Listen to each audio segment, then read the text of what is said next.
پریشان کن انسانی تجربات ایسی چیز نہیں ہیں جن کے بارے میں ایک عام انسان سوچ سکتا ہو۔ انسانی تاریخ کے آخری 150 سالوں میں جو پیش رفت ہوئی ہے وہ ایک کامیابی ہے جو ہمیں روز یاد آتی ہے۔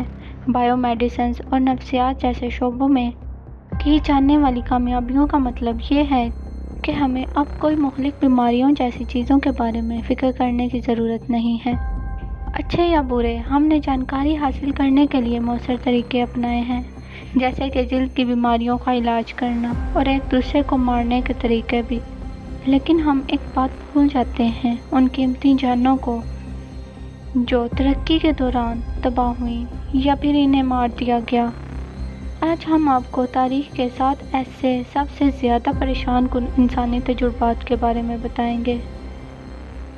Welcome to cabalistic knowledge.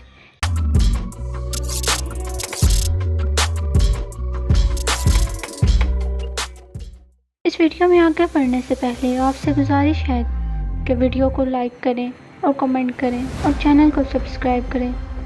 تو بڑھتے ہیں اپنی ویڈیو کی جانب۔ ہماری لسٹ میں 7ویں نمبر پر آپریشن مڈ نائٹ کلائمیکس ہے۔ 1950 میں اسے قائم کیا گیا۔ اسے CIA کے زیر اہتمام ذہن پر قابو پانے والے تحقیقی پروگرام کے ذیلی منصوبے کے طور پر قائم کیا گیا۔ آپریشن کلائمیکس میں LSD کے لوگوں پر اثرات کا مطالعہ کیا گیا۔ سین فرانسسکو اور نیو یارک میں متنازع مضامین کو CIA کے پیرول پر پراسٹیٹیوٹس کے ذریعے محفوظ مقامات کی طرف رابط کیا گیا اور کنسنٹ کے بغیر LSD اور ذہن کو بدلنے والے دوسرے مادے دیے گئے۔ اس شیشے کے پیچھے سے ان کی نگرانی کی گئی، اگرچہ سیف ہاؤس 1965 میں بند کر دیا گیا جب پتہ چلا کہ CIA LSD کو انسانی مضامین پر جانچ رہی ہے۔ تو آپریشن مڈ نائٹ کلائمیکس جنسی بلیک میلنگ، نئی ٹیکنالوجی اور فیلڈ آپریشن میں ذہن کو بدلنے والی دوائیوں کے استعمال پر وسیع تحقیق کر رہا تھا۔ ہماری لسٹ میں 6 نمبر پر دی مانسٹر اسٹڈی ہے۔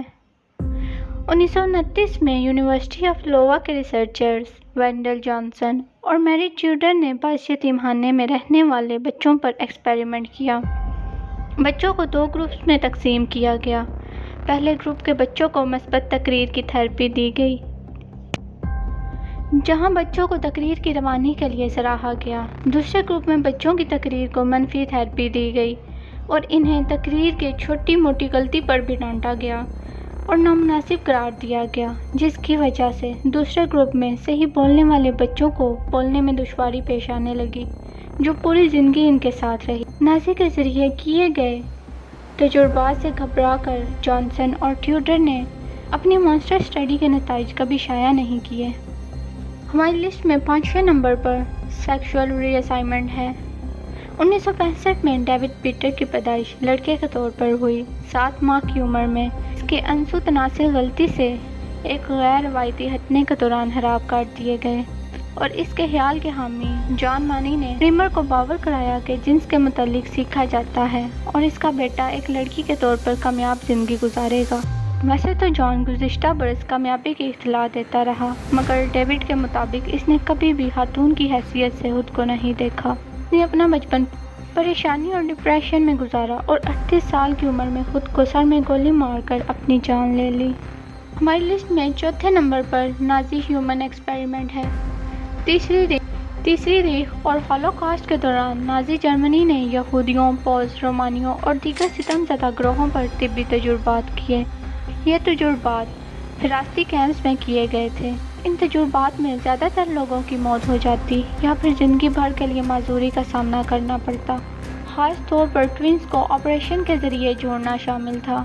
پٹھوں اور اعصاب کی پیوند کاری، بیماریوں کے اثرات اور کیمیائی گیس کے اثرات انسانوں پر جانچنا اور بھی بہت کچھ، جہاں تک نازی ڈاکٹرز کی سوچ جا سکتی تھی۔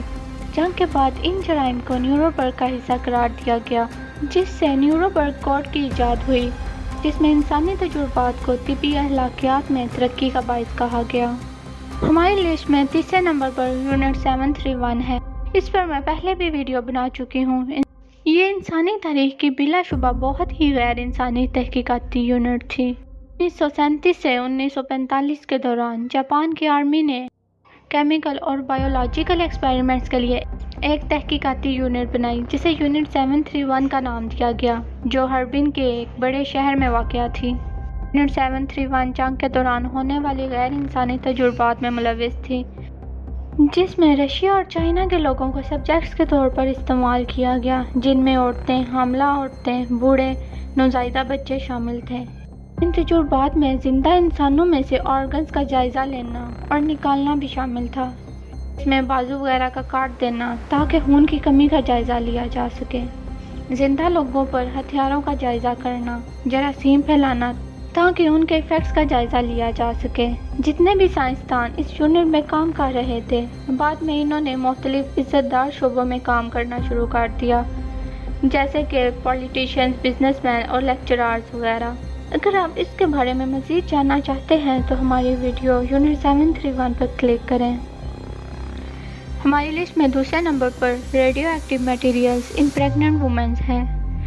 دوسری جنگ عظیم کے کچھ وقت بعد ہی اور ایک آنے والی سرد جنگ جو امریکیوں کے ذہنوں پر سوار تھی، اور بہت سے ریسرچرز نے پہلے سے ہی جنگ میں استعمال ہونے والی ریڈیو ایکٹیو پر کام کرنا شروع کر دیا۔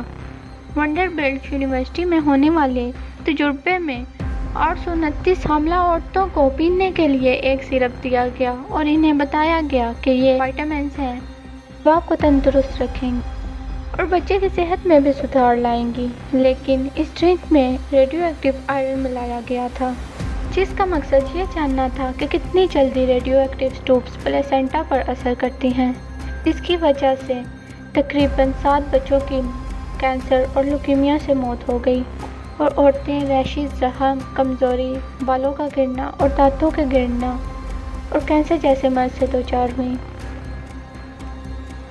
ہماری لسٹ میں پہلے نمبر پر مسٹرڈ گیس ٹیسٹیٹون امریکن ملٹری ہے۔